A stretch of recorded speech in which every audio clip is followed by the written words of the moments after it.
Bom, vamos continuar?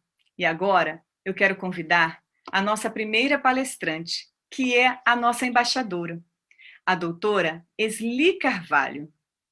Ela foi escolhida como nossa embaixadora porque todas nós aprendemos com essa mulher a importância do nosso trabalho e o quanto nós podemos levar saúde mental e emocional para todos, pois foi ela que trouxe todo esse movimento do MDR para os 4 cantos do Brasil.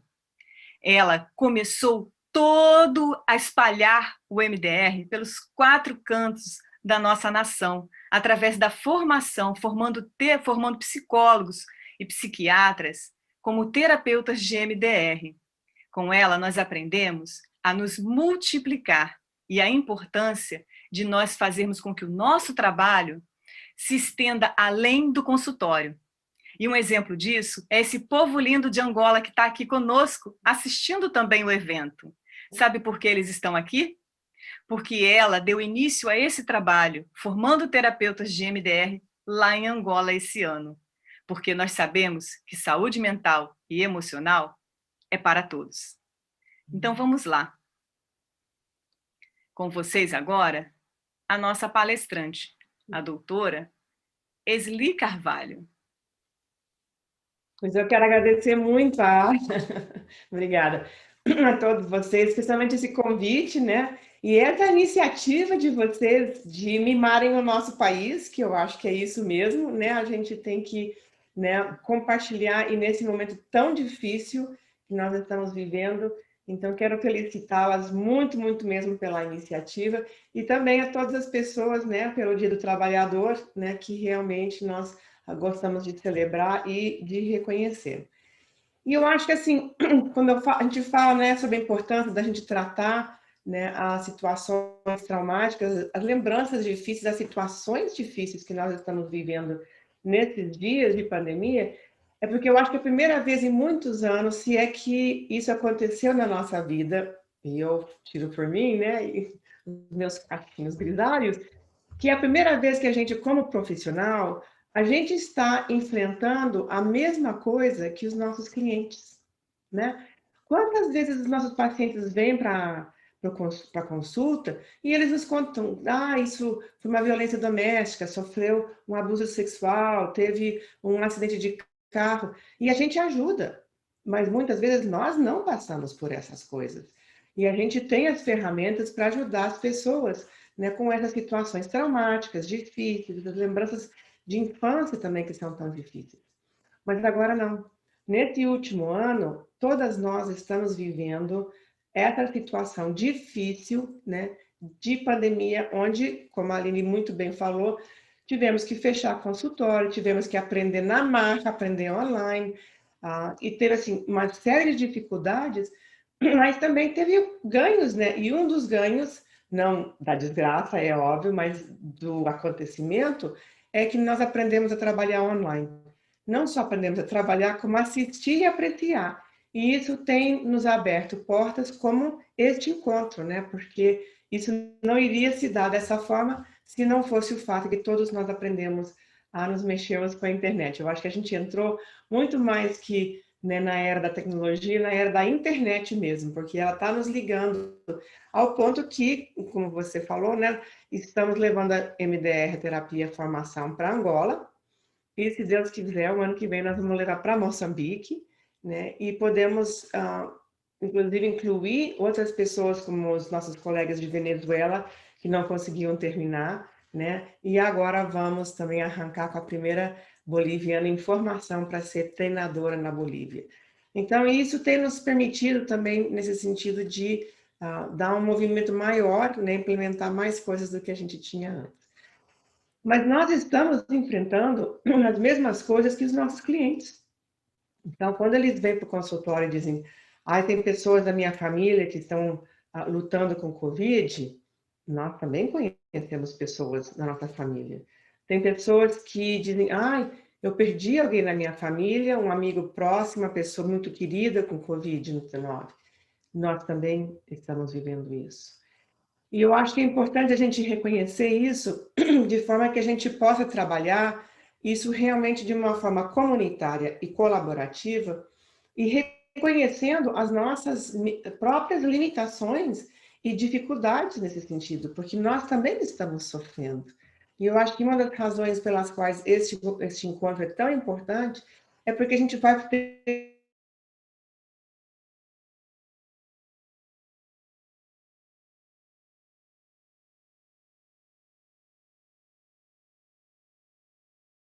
a nível nacional, nós fizemos um blog justamente para a gente poder fazer essa disseminação de quem pode ajudar quem, de que forma e aonde, onde você pode, inclusive, receber ajuda, e a gente vai estar colocando isso para vocês também. Mas eu queria falar rapidamente aqui, antes que acabe meu tempo, sobre a importância da gente tratar, né, os traumas, né, as lembranças difíceis que estão sendo multiplicadas pela situação que nós estamos vivendo. E é importante a gente entender que tem muitas coisas que o tempo não resolve, né? Muitas das nossas lembranças difíceis, as coisas que a gente passou, né, no passado e que agora nós estamos vivendo no nosso presente, elas não vão se resolver sozinhas, né? Elas precisam de ajuda, elas precisam de uma intervenção. É como se a gente tivesse farpa no coração e essa farpa, ela não sai sozinha, né? A gente precisa de alguém, a enfermeiro, o médico, a mãe, o pai, né? Alguém que vai lá, dá uma arrumadinha e puxa a farpa e limpa para a gente poder, né, ir para frente. Então, nós também temos não só farpas na mão, nós temos farpas no coração, que nos prejudicam. E é importante a gente poder entender isso, porque se a gente não tira a farpa, a gente também tem infecção emocional. E essas infecções emocionais nos impedem de viver a qualidade de vida, né, que nós podemos viver se estivéssemos com mais saúde. Também nos obrigam a repetir conduta. Então, eu quero falar um pouquinho sobre algumas das coisas que acontecem com a gente se a gente não tratar essas lembranças difíceis, se a gente não tratar essas experiências, né, complicadas que tantos de nós estamos vivendo. Então, a gente pode falar que muitas vezes esses traumas, as coisas que eu vou falar com vocês, são a sequela, né, das vivências, da sensação de perigo, né, as vivências de perigo, seja real ou seja imaginário. Às vezes, né, a criança muito pequenininha, né, ela tem medo do bicho-papão. A gente sabe que bicho-papão não existe, mas ela percebe como que se estivesse existindo. Então, ela tem medo, né, dos fantasmas, de coisas assim, de sombra, assombração, ou do bicho-papão, alguma coisa assim, né? E ela percebe isso como uma coisa real. Então, se a gente não explica e consola e explica que isso não é verdadeiro, né, ela pode levar isso como uma lembrança complicada. Mas nós também sabemos que as pessoas passam por situações reais, né? Elas têm... Às vezes as pessoas não se dão conta de como nós vivemos experiências traumáticas, porque eu acho assim, isso acontece com todo mundo, não é um privilégio, entre aspas, né, de uma pessoa que passa por um acidente de carro ou por um abuso sexual, né? Acidentes de carro são traumáticos. Doenças, né? A gente receber um diagnóstico de uma doença grave é difícil, especialmente quando essas doenças, né, podem diminuir nossa expectativa de vida e quais são as sequelas disso para minha família, para o meu trabalho, ou em termos de tratamento mesmo, tem tratamentos dolorosos, de longo prazo, complicados, difíceis, né? E a gente precisa entender que isso deixa uma farpa, muitas vezes, no nosso coração, né? Cirurgias, as pessoas não se dão conta de como é difícil enfrentar cirurgias, mesmo as mais simples e necessárias. É óbvio que a gente não vai deixar de operar certas coisas, né, com receio do trauma que isso pode nos deixar, mas eu vou contar para vocês um segredo. O corpo não gosta de ser aberto. Ele se resiste, ele acha ruim, ele diz perigo, perigo, perigo, ele não gosta disso. Então, muitas vezes as pessoas precisam olhar de novo essas experiências difíceis com relação a doenças, a relações, hospitalizações, hospitalização de crianças muito pequenininhas por longo prazo. Tudo isso deixa uma sequela, deixam farpas no coração de quem nem sabe o que é uma farpa. Mas estão aí. Só porque a gente ignora a sua existência, não significa que ela não nos faz mal. Mesmo que a gente diz, eu deixei isso no passado, não tem nada que está mexendo com coisa assim, né? Mas o passado não some sozinho. E se a gente está sendo controlado e lembrando das coisas do passado, é porque alguma coisa precisa da nossa atenção. Eu costumo dizer que se nós temos uma experiência de 10 e uma reação de 100, nós temos uma reação desproporcional ao que está acontecendo. Isso é um aviso, isso é uma lembrança que a gente precisa ver, porque se o que está me acontecendo agora dispara uma reação desproporcionalmente grande em relação ao que está acontecendo, e todos nós já vivemos isso, até assim, marido, mulher, família, né? A gente fala uma coisa e o outro explode. Pô, não precisa ainda tudo não, né? Afinal de contas, eu estava perguntando, né, que horas que a gente vai sair.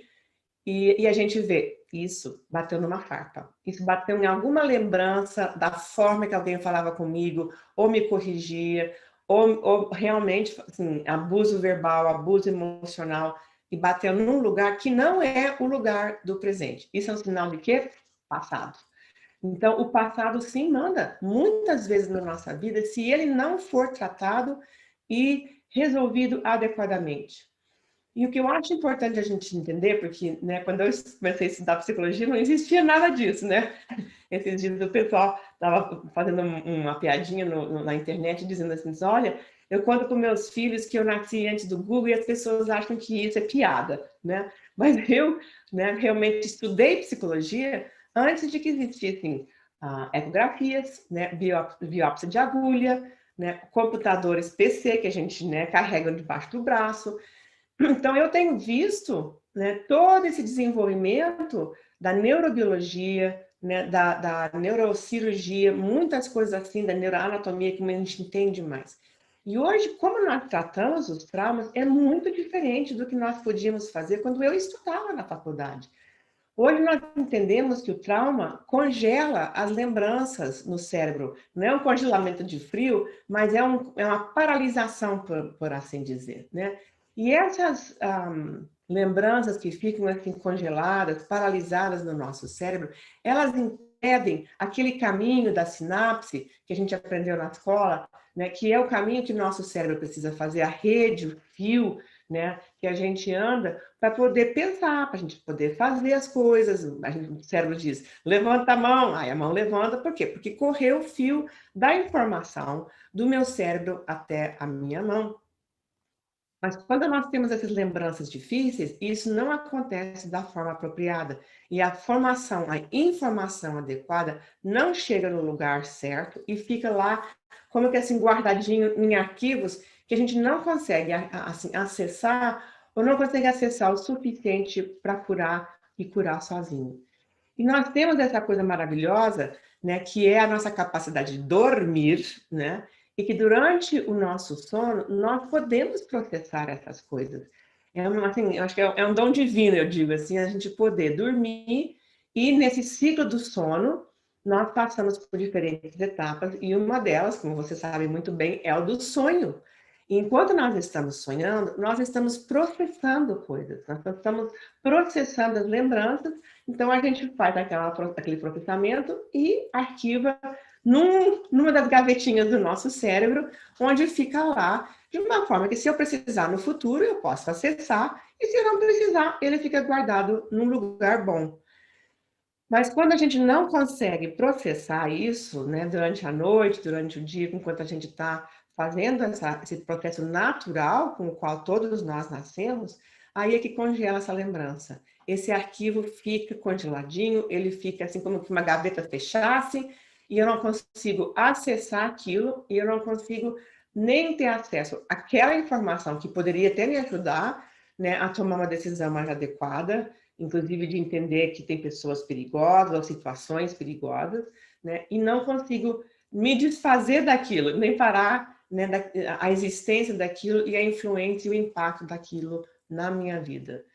E essas partes congeladas, elas não costumam falar entre si, como elas estão meio que encolhidinhas no seu canto, elas não falam entre si. Então, a gente tem uma série de consequências dessas coisas que ficam congeladas que nos impactam. Então, algumas dessas coisas que eu quero comentar com vocês para entendermos qual é a importância da gente poder tratar e trabalhar as coisas que nós, como país, como mundo mesmo, estamos vivendo e enfrentando. E coisas que nós podemos aprender até para podermos ajudar os outros e saber que existe esperança de viver um dia melhor. Então, uma das coisas que o trauma faz conosco é tirar nossa capacidade de escolha, né? Se eu quiser fazer assim, se eu quiser fazer assado, mas eu não posso escolher entre essas duas coisas, então tem alguma farpa lá que cravou, né, a minha capacidade de escolha. Porque na saúde eu sempre posso escolher. Eu quero fazer assim, eu quero fazer assado, eu vou fazer desse jeito.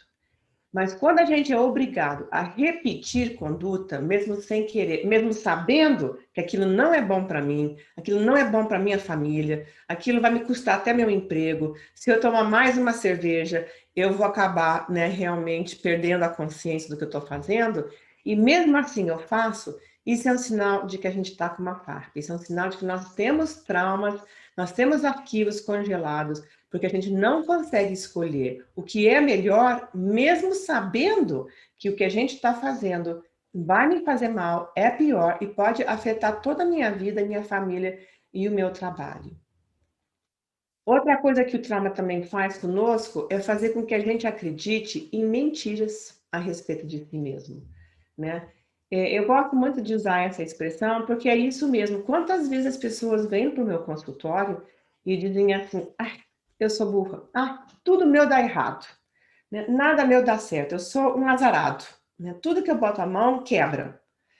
Tudo que eu posso pensar a meu respeito é negativo." Eu peço para as pessoas fazerem uma lista de 10 lembranças negativas e 10 lembranças positivas, elas trazem 20 negativas e 3 positivas. Por quê? Porque a gente fica só vendo as coisas negativas, o impacto daquelas coisas negativas na minha vida. E a gente não se dá conta desse diálogo interno que nós temos e que fica falando com a gente no pé do ouvido: "Ah, você é uma burra. Ah, você não presta. Ah, tudo que você faz não vai dar certo." E a gente precisa entender que todos nós temos esses diálogos internos. A gente não é doido por causa disso, não, sabe? A gente não é maluco nem tem que ir para o hospício porque a gente está tendo essas conversas internas. Por isso que eu escrevi, inclusive, tem um livro chamado Curando a Galera que Mora Lá Dentro, porque todo mundo tem uma galera, né, de papéis internos que mora dentro de nós e que fala. Minha mãe dizia quando eu era menina que de médico e louco todo mundo tem um pouco. E é verdade. Um dia desses eu estava conversando com as minhas médicas, e eu falei isso para elas: olha, todo mundo tem um médico que mora lá dentro. Se você não convencer o teu médico interno, o médico interno do teu paciente de que precisa fazer esse tratamento, que precisa tomar esse remédio, na saída eles jogam fora a receita. Ali mesmo, na sua lata de lixo, eles fazem isso. Eles chegam em casa e olham para aquilo: não mesmo." Aí o médico interno diz assim: "Tu estás brincando, tu vai fazer isso, nós não vamos fazer isso não." E não faz. E por isso que a gente vê muitas vezes o fato que as pessoas não seguem os tratamentos, não seguem, não obedecem aquilo que poderia inclusive fazer bem, mas não convenceu o médico interno. E todos nós temos isso. Nós temos um psicólogo, uma psicóloga interna que mora dentro de nós, que muitas vezes diz: você está precisando fazer terapia, isso aqui não está legal." Isso sem falar em mãe e pai, né? Todos nós temos alguém, né, que nos criou, né? Normalmente foram minha mãe, meu pai, quem sabe os avós, né? As avós têm um papel muito importante nisso tudo, eu sei. Né? Teve muitas avós que foram realmente as mães de muitos filhos, de muitas crianças, né? Que ajudaram a criar por muitas razões. Temos tias, temos inclusive assim empregadas, governantas, babás que foram muito, muito importantes.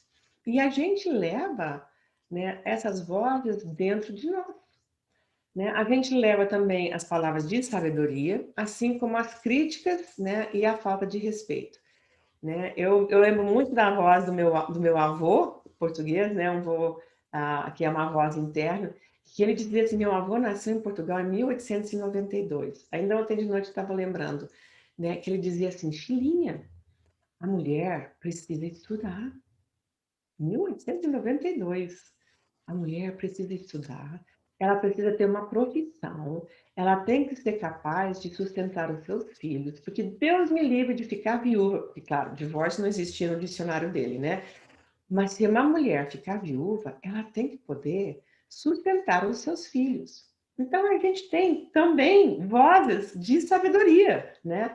E foi o que eu fiz, me tornei psicóloga, tenho uma profissão, né? Mesmo com a minha idade, assim, eu comecei a faculdade no Rio Grande do Sul na segunda turma, né, da federal de lá. Então era uma profissão nova quando eu comecei a estudar.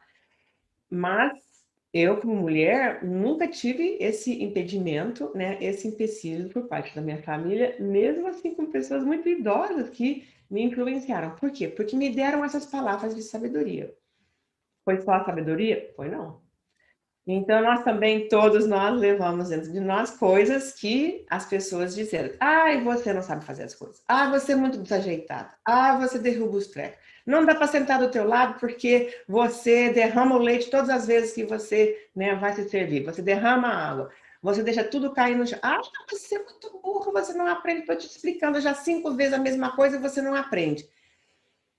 E, lamentavelmente, não existe bicho mais obediente do que filho e filha. E eles obedecem às nossas palavras, assim como nós obedecemos às palavras dos nossos pais. E aí tudo isso foi entrando dentro do nosso baú, né, de palavras e expressões positivas e negativas. E muitas vezes são essas negativas que vão imperando. Por quê? Porque elas ficaram congeladas e elas vão se repetindo, de uma forma, às vezes, até intrusiva, né?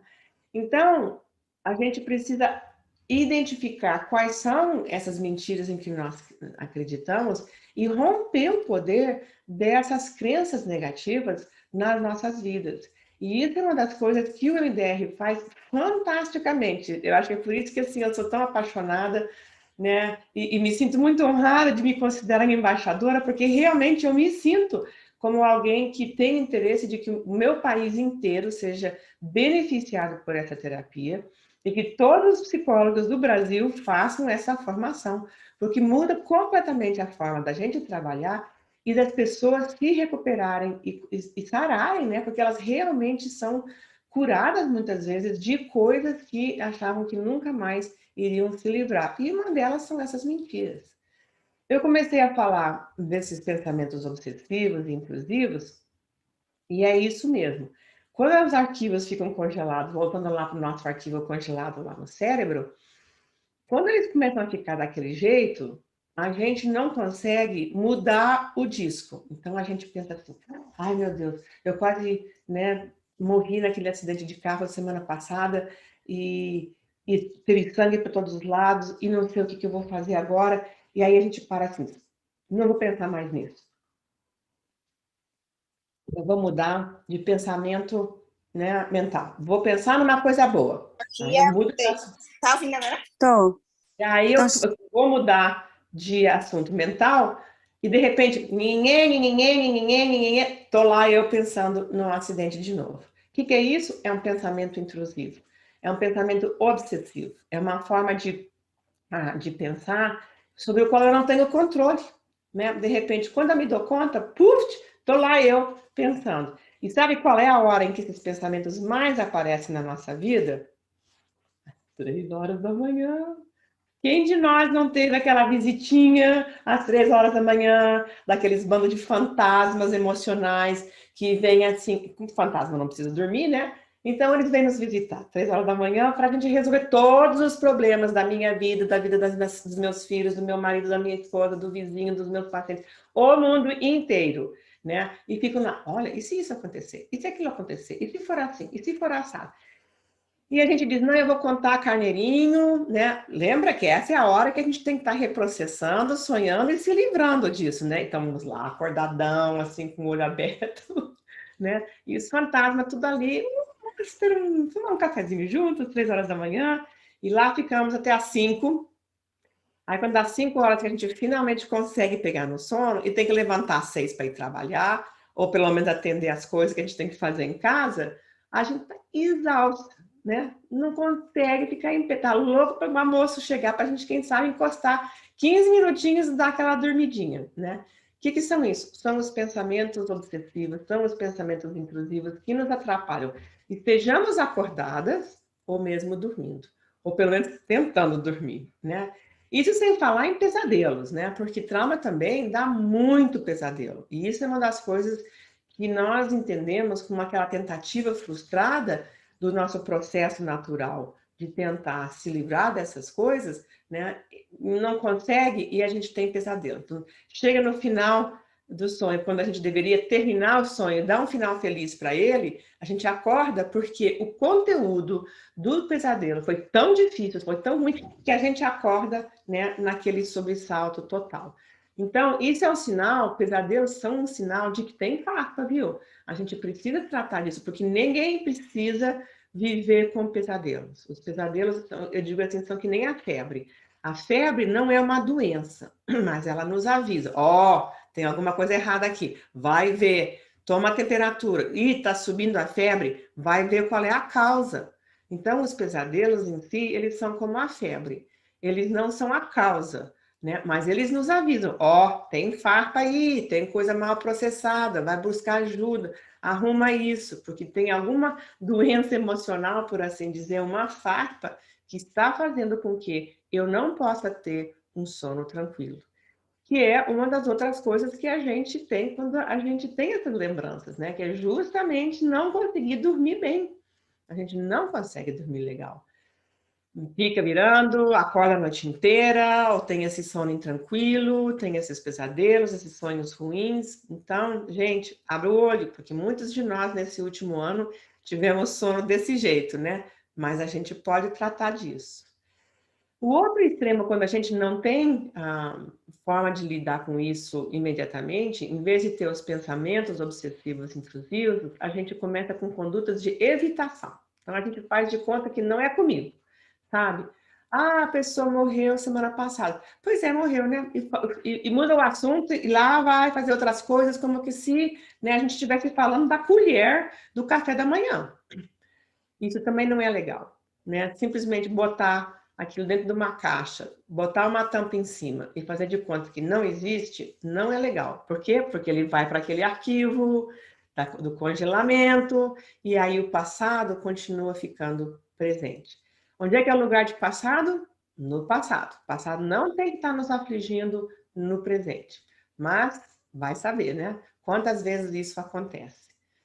Também, uma das coisas que as pessoas não se dão conta é como o trauma, como as lembranças difíceis, as experiências difíceis, especialmente na infância, bloqueiam a nossa capacidade de aprender. Quantas vezes eu escuto, né, às vezes os pacientes dizerem assim, não, eu era muito burro, não era boa na escola, não, inclusive reprovei o 4º ano, né, eu nunca fui boa para esse negócio de escola, não. Aí eu pergunto, estava acontecendo, né? E o que aconteceu no 4º ano? Ah, esse foi o ano que meus pais se separaram. E foi uma separação brigada do começo ao fim, foi um horror, eles não paravam de se xingar, de fazer as coisas, de mandar recadinho pela gente, não sei, foi horrível. Alguma criança consegue prestar atenção nas 4 operações, enquanto a mãe e o pai estão brigando desse jeito? Não. Não tem jeito de fazer isso. E na medida em que vão crescendo, não tem jeito de aprender a álgebra. Não cabe matemática na cabeça das crianças se elas estão preocupadas de como é que vão chegar em casa, se o pai vai bater, se o pai bebeu, se a mãe isso, se vai também ter o suficiente para comer, se vai ter briga hoje ou não, ou se não vai ter ninguém em casa, inclusive, para me cuidar, porque a negligência, né, e às vezes a pobreza também nos impedem de ter os cuidados, né, necessários e precisos. Então, é importante a gente ter essa consciência, né, de que a aprendizagem nem sempre é uma questão de inteligência. Conheço muita gente inteligente, né, que não consegue ir para frente, não por causa do seu QI, né, mas porque o seu bloqueio emocional é tamanho que eles não conseguem aprender de forma apropriada. E a gente vai falar um pouco mais disso quando a gente falar de um estudo, né, eles chamam de um estudo ACE, do impacto da aprendizagem e tudo isso na infância, as lembranças na infância e na vida adulta. Uma outra coisa que é também consequência dessas dificuldades é que isso afeta, né, a vida de quem assiste a tragédia, que é o que todos nós estamos fazendo. Se nós temos o quê? Eu acho que nós estamos com quase mais de 400 mil pessoas que já faleceram, eu acho que os números são por aí, assustadores, mesmo que digam para a gente, ai, mas 97% das pessoas se recuperam. Que bom, graças a Deus. Mas faz a conta um pouquinho, 400 mil mortes. Se a gente pensar que para cada pessoa tem pelo menos umas 4 ou 5 ligadas em termos de família, pelo menos, né? Mais umas 10 pessoas que são amigas, né? Amizades, pessoas importantes. Só aí, faz o número, são milhões de pessoas afetadas pela morte, né, das pessoas que estão falecendo com Covid. E isso nos afeta, né? E o problema, assim, é que cada vez mais no nosso país estão morrendo pessoas cada vez mais jovens.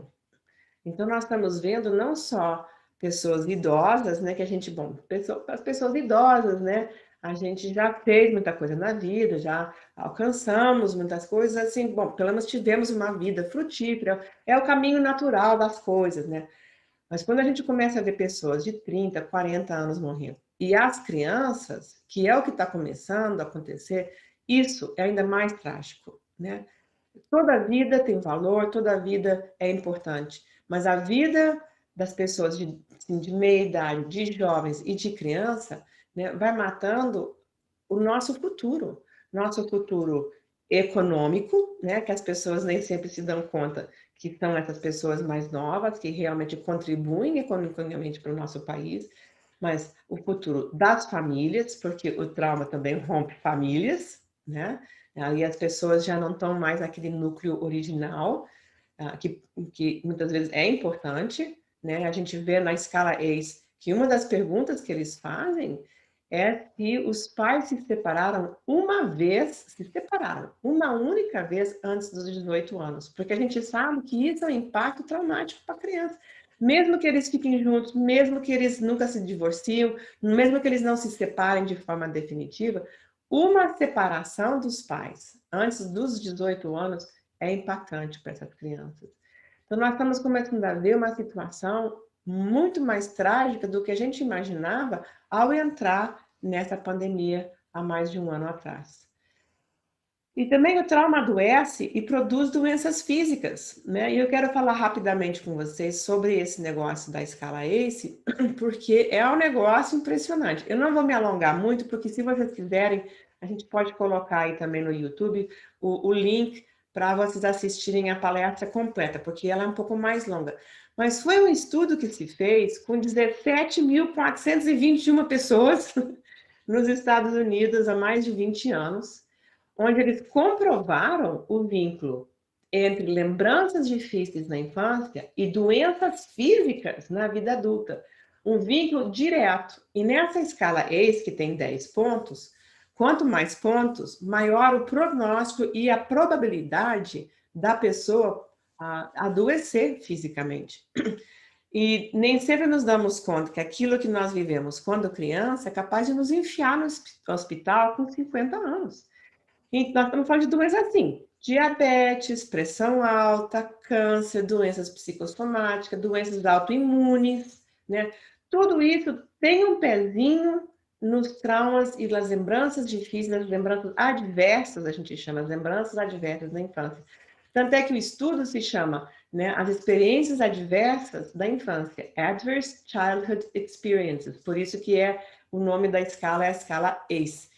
Né? E se vocês entrarem em contato com a gente, podemos inclusive mandar para vocês, né? Inclusive fazerem a própria avaliação e ver, porque a partir de 3 pontos, especialmente, para mais nessa escala, vai crescendo exponencialmente a probabilidade da pessoa ter uma doença grave na vida adulta. Uma doença que pode, inclusive, tirar a vida precocemente.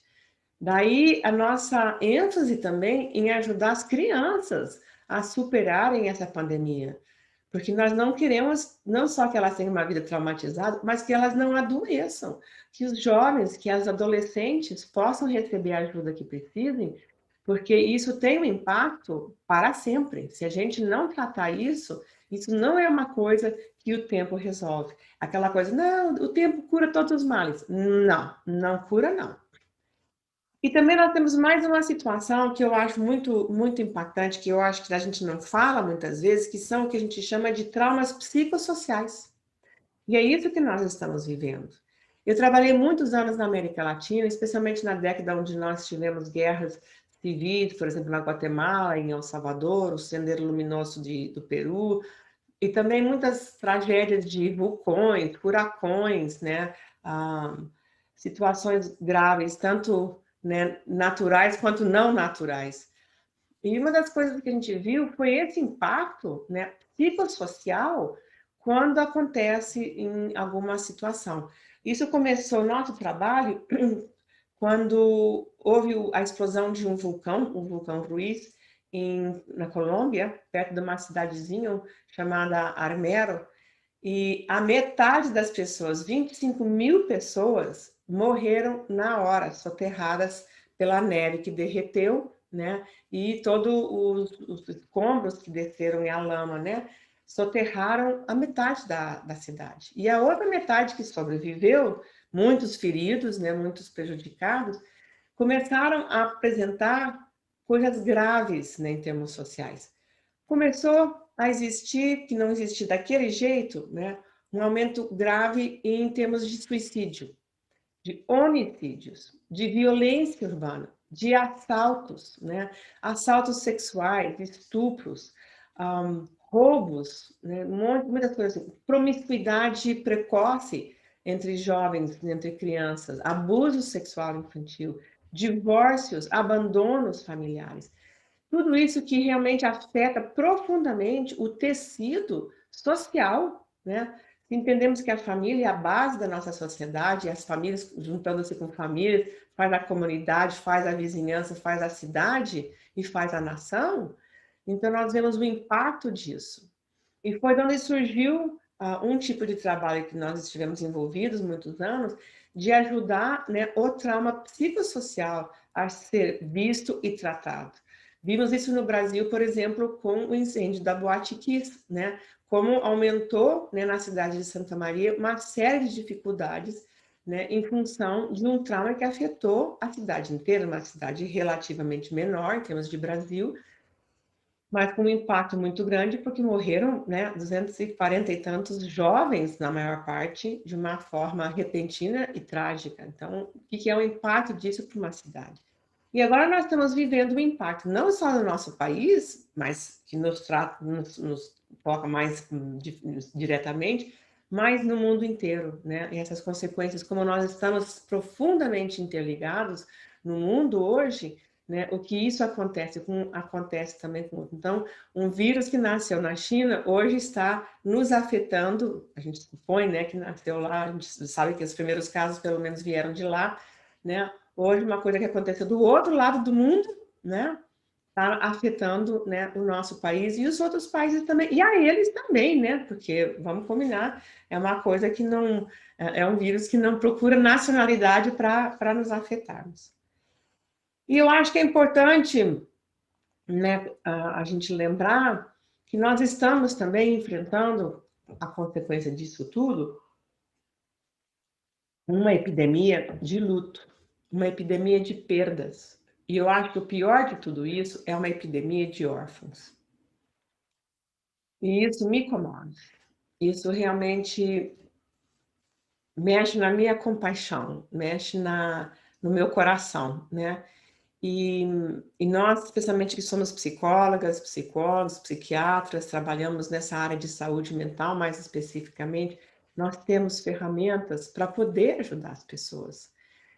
E nós precisamos, né, divulgar e disseminar isso cada vez mais, porque é uma situação muito grave, muito difícil e de muito longo prazo. Isso não é uma coisa, digamos assim, imaginemos uma melhor situação. Amanhã todo mundo no Brasil estivesse vacinado e ninguém mais adoeceria da pandemia do Covid, né? Isso vai resolver quem já morreu? Isso vai resolver quem já perdeu o seu trabalho? Isso vai resolver as empresas que já tiveram que fechar, os restaurantes que tiveram que fechar. Isso vai resolver, né, transporte, montes de outras coisas que, né, que foram afetadas por tudo isso? Não. Isso vai resolver o problema de avião, de viajar? Não. Né? Então, isso vai ser um desenrolar, né, lento e por muito tempo. Então, nós estamos vendo de 2 a 5 anos fácil, onde nós vamos estar precisando acompanhar, ajudar, apoiar as pessoas do nosso país a se recuperarem destas perdas, as perdas trágicas de vida, mas a ausência, como eu disse uma paciente minha, a ausência desesperadora, né? O desespero da ausência das pessoas chaves, muitas vezes, nessas famílias. Né, de mãe, de pai, de avós que também eram, o esteio, né, dessas famílias. E filhos pequenos, filhos adolescentes, que também a gente não vê, a gente achava, não, as crianças como que tivessem isentas. Mas nós estamos vendo, graças a Deus, não num número enorme, mas num número cada vez maior de crianças e adolescentes também sendo afetados, né, por essa doença. Portanto, nós precisamos fazer a nossa parte. E essa iniciativa desse encontro de saúde mental, mais uma vez quero felicitá-las, porque eu acho que é uma das formas que a gente tem de poder fazer isso de uma forma melhor. Então, para terminar, eu gostaria de fazer um exercício com vocês, né? Se vocês topam, eu acho que a gente podia fazer o que a gente chama que é uma técnica flash, de forma que a gente possa também atender e oferecer um pouco de ajuda até para as pessoas que estão nos acompanhando.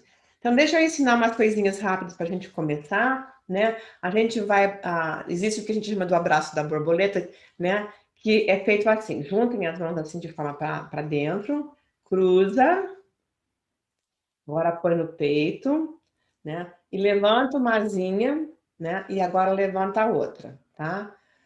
Quem não quiser fazer assim, a gente também pode fazer o abraço grande, né? Que é aqui nos braços, que hoje em dia a gente está precisando tanto de abraço, que hoje em dia estou até preferindo fazer um pouco assim, né? Porque uma das coisas que nós perdemos com a pandemia foi a nossa possibilidade de abraçar todo mundo que a gente quiser. Então, esse daqui é o abraço que nós vamos estar usando, tá bom?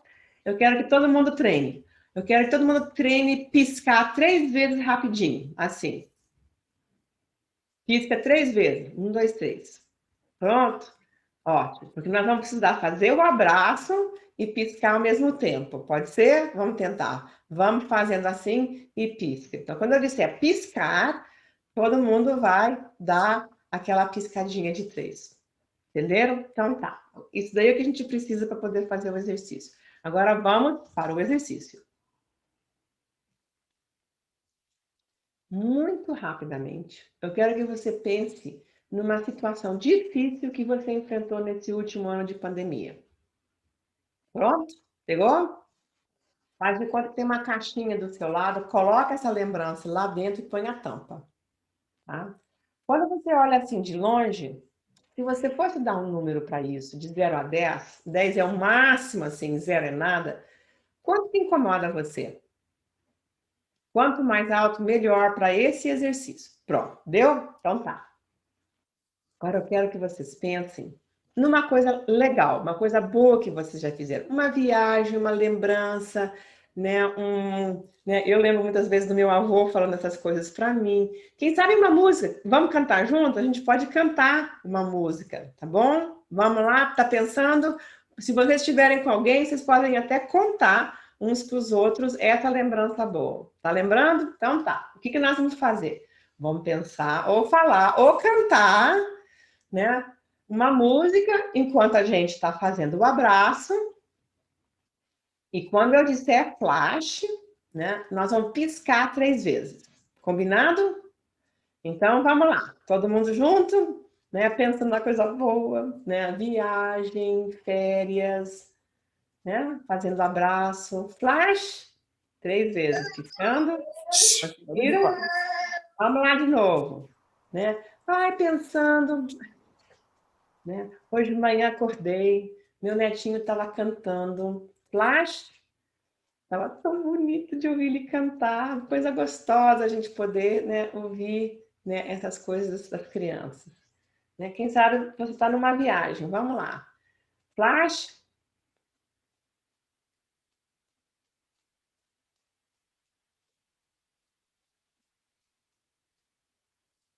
Flash.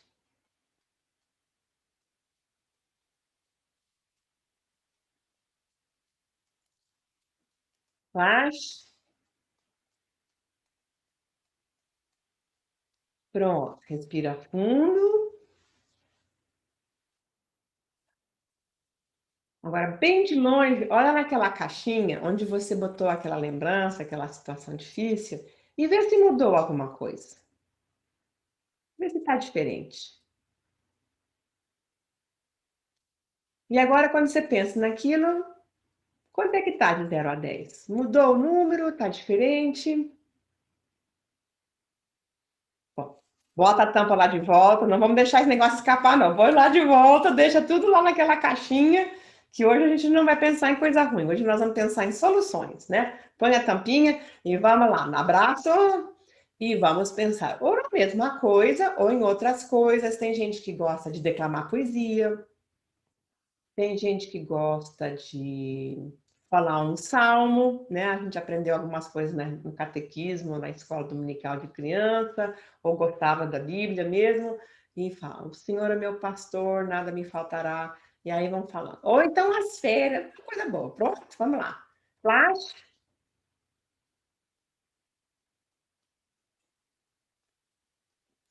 flash,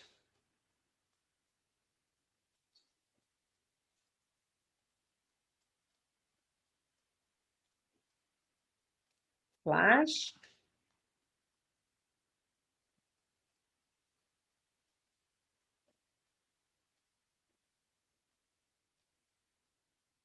flash,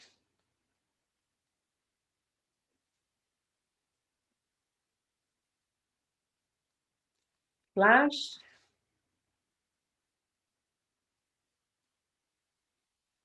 E agora, respira fundo.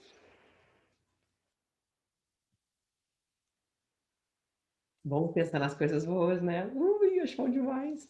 Vamos olhar de longe, bem de longe naquela caixa, com aquela lembrança, assim, bem de longe, gente. Então, espia dela lá dentro, assim, mudou mais alguma coisa? E agora, quando você pensa naquilo, de 0 a 10, né? Quanto é que está te incomodando agora? Pronto, não vamos pensar muito, não. Põe de volta lá na caixa, como eu falei, hoje é dia de pensar coisas melhores. Põe a tampinha, põe as coisas lá e vamos fazer a nossa última rodada. Vamos lá, abraço. Pensando nas coisas boas, ou cantando uma música bacana, declamando uma poesia, contando para alguém uma experiência boa, uma viagem que você fez, aquela viagem para a Europa que a gente queria tanto fazer. Flash,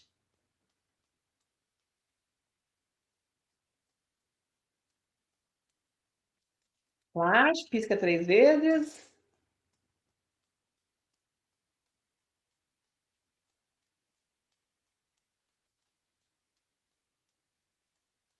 Flash,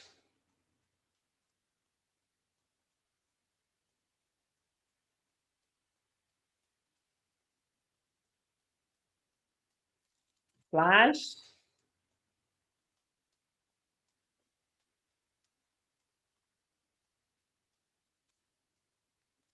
flash. Respira fundo. E agora? Como é que tá?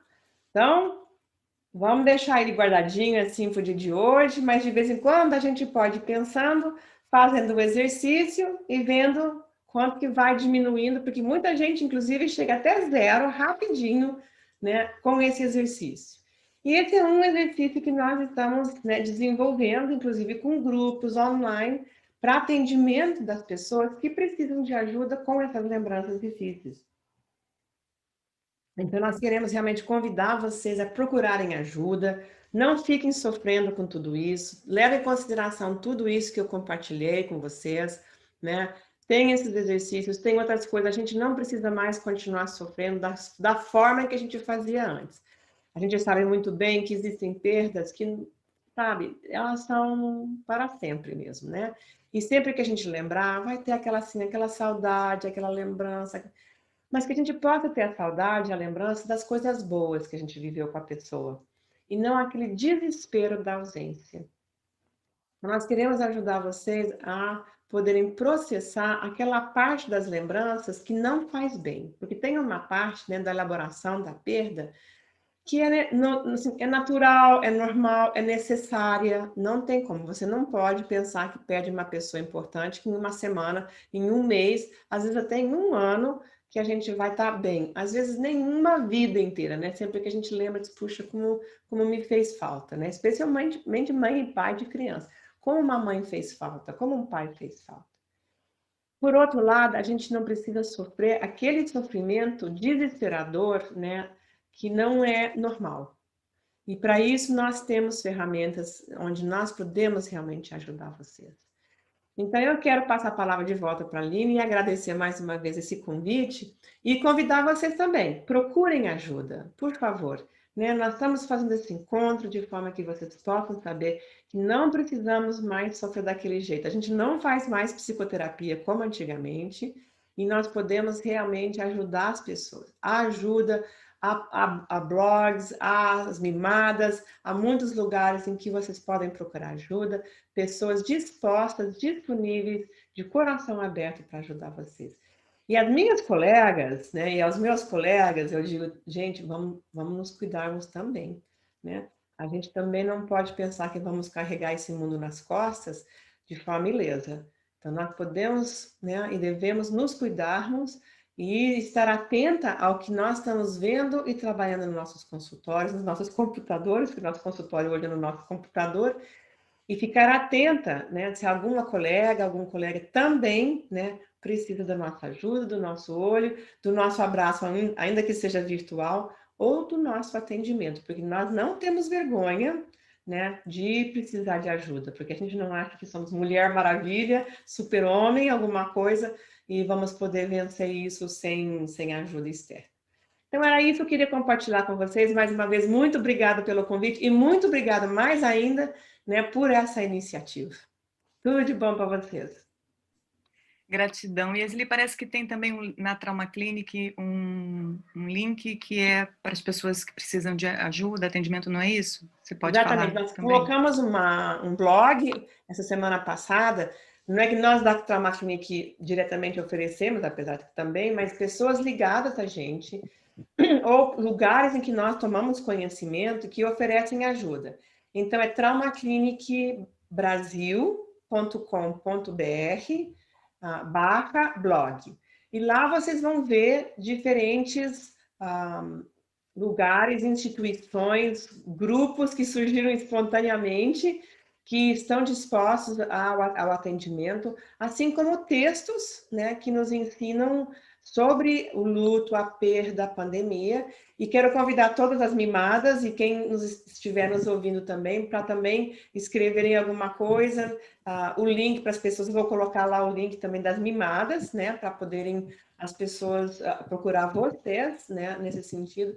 Então, eu estou tentando centralizar a ajuda, de forma que num lugar só as pessoas podem ir lá e ver, tem esse tipo de ajuda, né, de MDR, coisa e tal, de forma que as pessoas possam ter todo mundo procura online hoje em dia, né, ter um lugar onde podem encontrar esse tipo de ajuda tão necessária. Não queremos que as pessoas se percam por falta de ajuda. Nós estamos aqui para ajudar. Que bom, que bom. Gratidão, Esli. Já vamos colocar no chat já o link para as pessoas poderem ver, né? Gratidão a essa palestra linda, né? A esse exercício que eu tenho certeza, né? Já colocaram aqui vários comentários no chat de como, né, realmente já foi fazendo efeito, como que a perturbação chegou a 0, chegou a 1, né? Então, nós já podemos ver o resultado, o impacto, né, desse exercício, trazendo saúde emocional para todos, né? Gratidão pela sua disponibilidade, pelo seu carinho, né, em estar aqui conosco e por tudo que você é e representa para a saúde emocional no Brasil. Gratidão, querida. Eu que agradeço. E tudo de bom. Eu vou ter que sair, porque eu tenho outros compromissos, mas eu quero desejar o melhor nesse dia. Sei que está sendo o maior sucesso, muita gente que aderiu, muita gente mesmo.